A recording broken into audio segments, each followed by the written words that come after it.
Meenakshi Institute of Engineering and Technology, Tandalam, Chennai, BTech, CSE, AI&ML, AI&DS, Cyber Security, IT and ECE.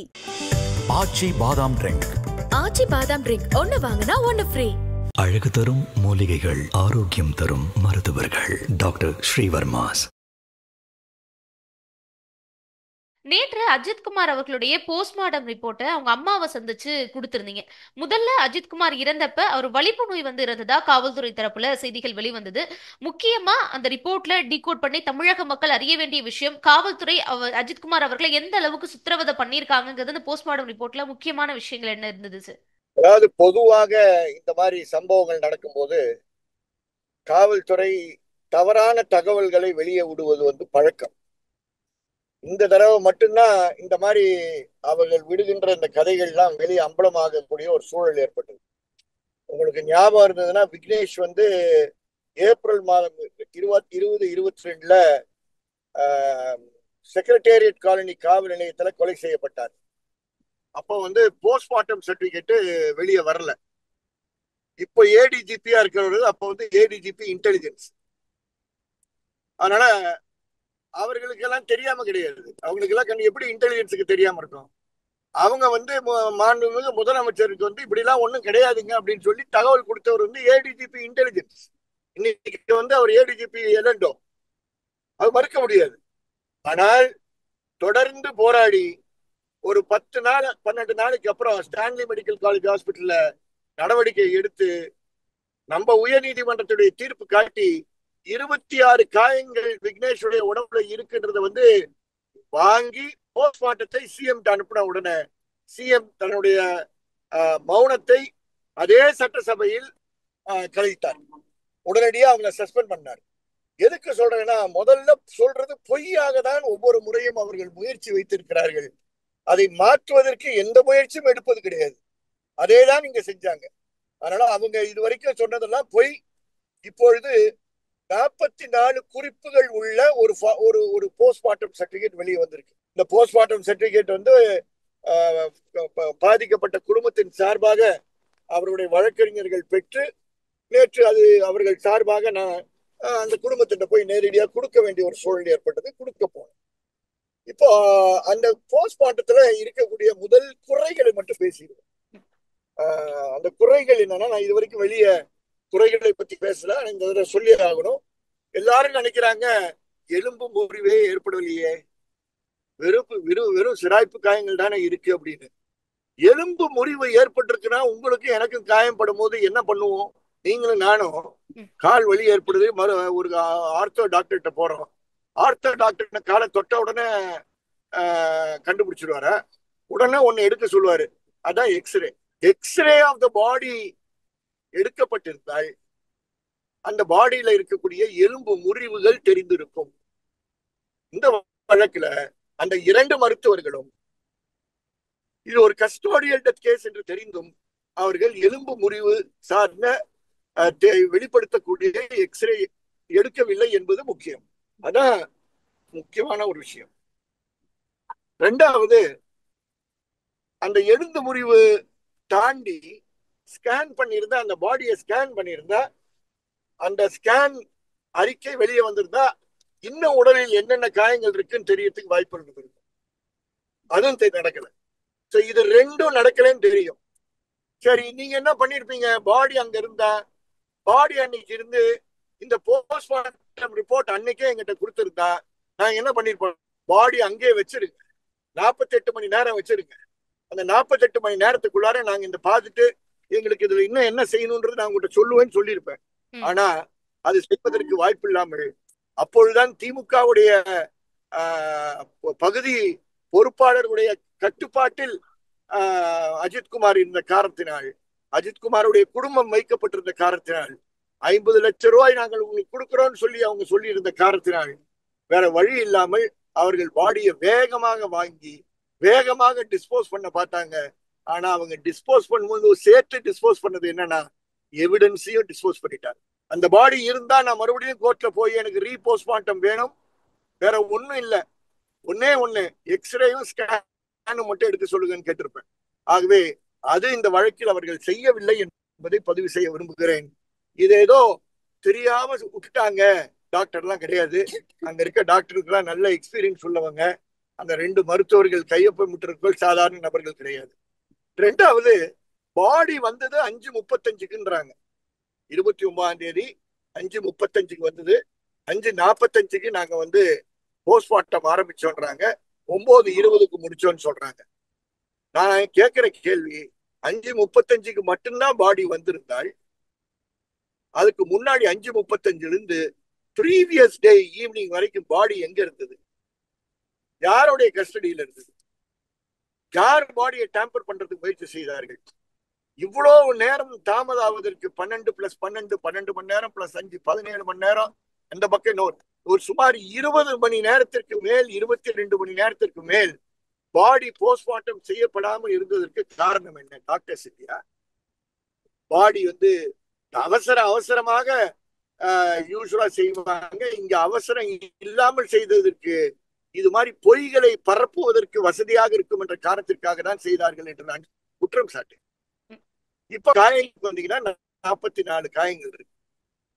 ரொம்ப சுருக்கமா சொல்ல விரும்பினா, உடம்பில் குறிப்பா அவர்கள் குறிப்பிட்டிருக்கக்கூடிய காயம் நம்பர் 13, 14, 15, 16, 17 அதுல பாத்தீங்கன்னா அது வந்து ஒரு காயம் கிடையாது, பல காயங்கள் அதுல அடங்கி இருக்கு. ஹாரிசான்டலா, லீனியரா, 4 காயங்கள் என்று சொல்வது தப்பு. அது 50க்கு மேற்பட்ட காயங்கள் அந்த உடலில் இருந்தது என்பது உண்மை. ரெண்டாவது, எல்லாமே உங்களுக்கு பாத்தீங்கன்னா மசில் வரைக்கும், சதை வரைக்கும் எல்லா காயங்களும் சத அளவுக்கு இருக்கு. அவங்கதான் எலும்பு முறிவு குறிப்பிடலையே. கூர்மையான ஆயுதம் இல்லாமல் பிளண்டா இருக்கக்கூடிய ஆயுதத்தை வைத்து அடிக்கும் போது உள்ளே உடலில் இருந்து இருக்க அந்த மசில்ல இருந்து அழியக்கூடிய அந்த கிரியாட்டின் லெவல் அதிகமாகி, அன்பார்ச்சுனேட்லி ஸ்கேன் எடுக்கல, அதுக்குரிய பிளட் டெஸ்ட் எடுக்காத காரணத்தினால் நமக்கு அது தெரிவதற்கு வாய்ப்பு கிடையாது. ஆனால் நேர்மையாக இந்த 44 காயங்களையாவது குறிச்சார்களே, அதுக்காச்சும் குறைந்தபட்சம் அவங்களை பாராட்டுவோம். ஹெல்த் செக்ரட்டரிக்கு இப்பயாச்சும் தெரிவிட்டோம்.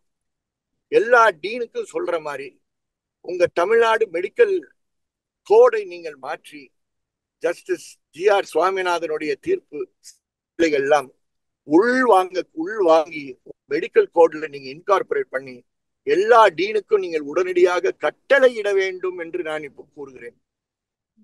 டைரக்டர் ஆஃப் மெடிக்கல் எஜுகேஷனும் எல்லா டீனுக்கும் இந்த மாதிரி போஸ்ட்மார்ட்டம் வரும்போது நீங்களும் கேவலமாக போஸ்ட்மார்ட்டம் ரிப்போர்ட் மாதிரி கஸ்டோடியல் டெத்ல இந்த பழக்கத்தை மாற்றுங்கள் என்று இந்த வாய்ப்பை பயன்படுத்தி உங்கள் மூலமாக கூற விரும்புகிறேன். கண்டிப்பா சார். நீங்க இன்னொரு விஷயம் குறிப்பிட்டீங்க. அதாவது போஸ்ட்மார்டம் பண்றதுக்கு சில மணி நேரங்கள் முன்னாடி அந்த பாடியை என்ன பண்ணுனீங்க, ஏன் போஸ்ட்மார்டம் பண்றதுக்கு லேட் ஆனுச்சுன்னு. ஒருவேளை அந்த உடல் இருந்திருந்தா இப்போ நாங்க கோர்ட்ல மீண்டும் எக்ஸ்ரே ஸ்கேன் பண்ண சொல்லி ஒரு மனு போட்டிருப்போம் அப்படின்னு. அந்த உடலை வந்து புதைச்சிருக்கலாமே. இந்த மாதிரியான கேஸ்ல வந்து உடல் புதைக்கப்படும், ஏன் அஜித்தோட உடல் எரிக்கப்பட்டதுங்கிற ஒரு கேள்வியும் முன்வைக்கப்படுது. அஜித் குமாருடைய குடும்பம் எங்களோட இருந்தா நாங்க அதுதான் ஆலோசனை கொடுத்திருக்கோம். அஜித் குமார் எங்களோட இருந்தா நாங்க முதல்ல போஸ்ட்மார்ட்டம் ரிப்போர்ட்டை கையில வாங்கி, நீங்க இன்னும் எக்ஸ்ரே எடுக்கல, ஸ்கேன் எடுக்கலன்னு நாங்க சொல்லியிருக்கோம்.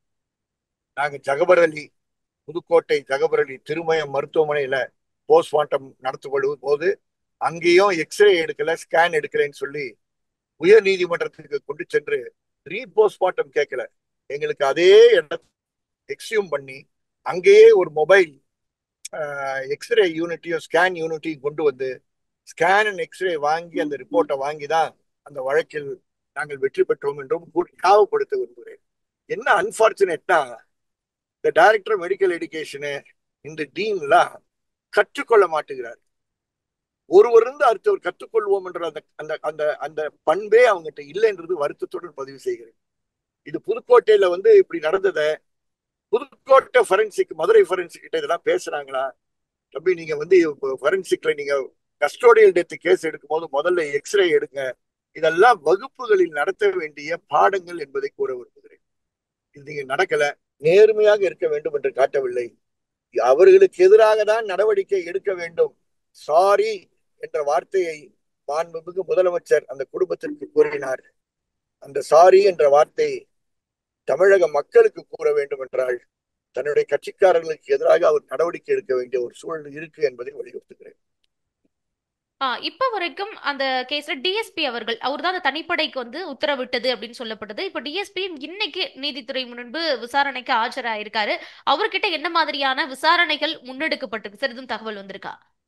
அதாவது நீதிபதி விசாரணைன்றது வந்து கான்பிடென்ஷியலா நடக்கக்கூடிய ஒரு விசாரணை. அந்த விசாரணையில் அவர் இதான் சொன்னாரு, அவர் அதான் சொன்னாரு தெரிவதில்லை. நாங்கள் பேசுவதும் பொறுப்பற்றத்தனமாக மாறிவிடும்.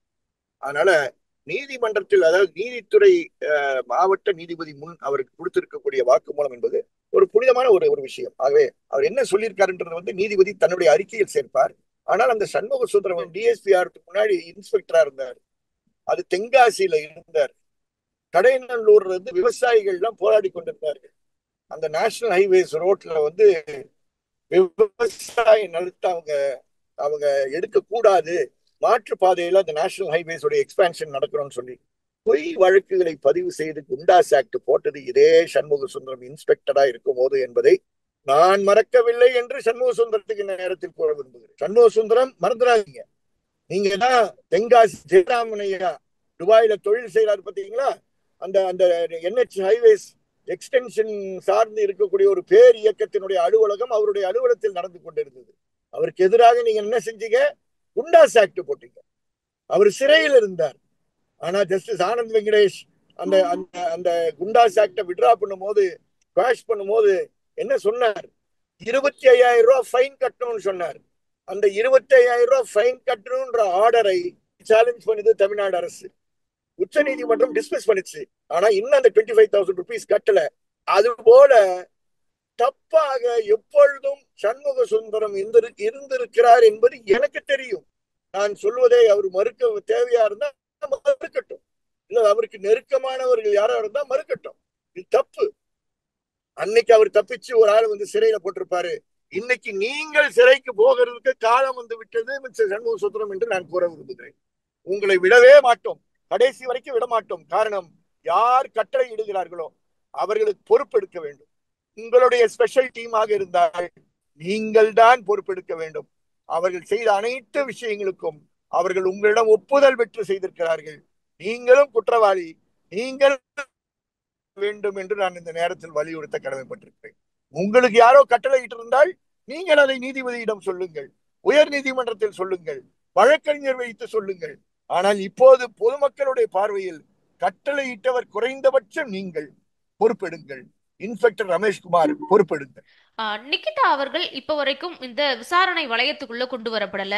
இப்ப வரைக்கும் அவங்க மேலதிகாரிகள் கிட்ட, உயர் அதிகாரிகள் கிட்ட வந்து தொடர்பு இருக்கு அப்படிங்கிற மாதிரியான செய்திகள் உலா வருது. பல்வேறு அடுக்கடுக்கான மத்த கேசஸ் எல்லாம் வருது. மத்த கேசஸ் தாண்டி இந்த கேஸ்க்குள்ள சம்பந்தப்பட்ட எல்லாரும் விசாரணைக்குள்ள வரப்ப ஏன் நிகிதா இப்போ வரைக்கும் விசாரணை வளையத்துக்குள்ள கொண்டு வரப்படலைங்கிற ஒரு கேள்வி வருது. அதாவது விசாரணை செய்து கொண்டிருக்கக்கூடிய மாவட்ட நீதிபதி படிப்படியாக செல்வார்.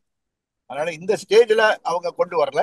அடுத்த ஸ்டேஜ்ல இன்னும் ஒரு நாளோ இன்னும் ஒரு நாள்ல அவங்களை கூப்பிடுறதுக்கு வாய்ப்புகள் இருக்கு. நான் வந்து அவர் என்ன செய்வார்ன்றது சொல்லக்கூடிய ஜோசியக்காரர் நான் கிடையாது. அது அவர் எடுப்பார் முடிவு. ஒரு அறிவார்ந்த மாவட்ட நீதிபதி அந்தஸ்துல இருக்கக்கூடிய அனுபவமிக்க ஒரு நீதிபதி அவர் செய்வார். காரணம், அவர் இந்த வழக்குல புகார்தார். அஜித்குமார் மேல அவங்களுக்கு எப்படி சந்தேகம் ஏற்பட்டது என்ற விஷயங்கள் எல்லாம் மேல புகார் கொடுத்திருக்காங்க.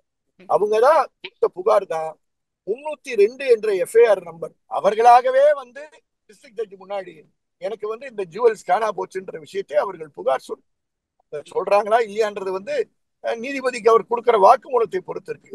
ஆனால் இது செய்யப்பட வேண்டும் என்று வலியுறுத்த விரும்பும். மேல இருக்கக்கூடிய அடுத்த வழக்குகள், மற்ற வழக்குகள்லாம் சட்டம் ஒழுங்குக்கு பொறுப்பாக இருக்கக்கூடிய அல்லது டிஜிபியாக இருக்கக்கூடிய Shankar Jiwal sir, ADGP law and order இவர்கள்லாம் உடனடியாக நடவடிக்கை எடுத்து அந்த 2011 வழக்கு என்ன, ஆனா நிகிதா மேல போட்ட வழக்கு என்ன, உண்மையா பொய்யா, அவங்க ஏமாத்துறது உண்மையா, ஏமாத்தினாங்கன்னா அந்த வழக்கு பதிவு செய்த பிற்பாடு என்ன விசாரணை நடக்குது, இவ்வளவு நாள் ஏன் நடக்கவில்லை என்ற கேள்வி எல்லாம் கேட்க வேண்டியது காவல்துறையுடைய பணி. இது சிவில் சமூகத்துடைய பணி கிடையாது. இதுக்குதான் காவல்துறைக்கு சம்பளம் கொடுத்து அவங்க வேலையில இருக்காங்க. வித்தியாசம் என்னன்னா, அவர்களுக்கு அந்த அதிகாரம் கொடுக்கப்பட்டிருக்கு, அந்த அதிகாரத்துடன் பொறுப்புகள் கொடுக்கப்பட்டிருக்கு. இந்த பொறுப்புகளை செய்ய வேண்டியது அவர்கள் என்ற காரணத்தினால் அவர்களுடைய மௌனத்தை தூக்கி எறிந்து விட்டு இந்த நிகிதா சார்ந்த விஷயங்கள் எல்லாத்தையும் அவருக்கு உடனடியாக விசாரணை செய்ய வேண்டும். ஆனால் வெளிப்படையாக அரசு நிகிதா சம்பந்தமாக என்ன நிலைமை, என்ன முயற்சி எடுத்திருக்கிறார்கள் இது வரைக்கும் அவர்கள் சொல்லலை என்ற வருத்தம் எனக்கு கண்டிப்பா சார். ஏன்னா நீதித்துறை விசாரணை வளையத்துக்குள்ள அடுத்தடுத்து கொண்டு வருவாங்கங்கிற நம்பிக்கை இருந்தாலும் காவல்துறை அவங்க தரப்புல என்ன பண்ணுனாங்க அப்படிங்கிற கேள்வி இருக்கு.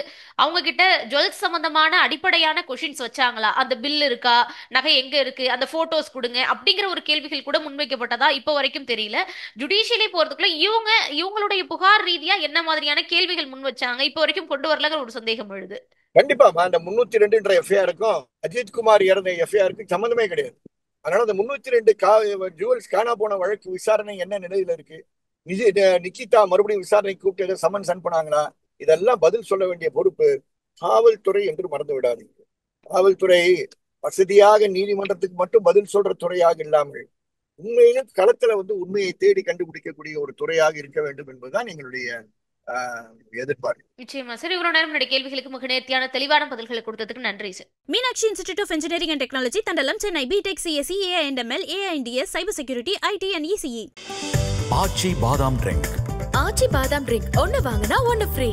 அழகு தரும் மூலிகைகள், ஆரோக்கியம் தரும் மருத்துவர்கள். டாக்டர் ஸ்ரீவர்மாஸ்.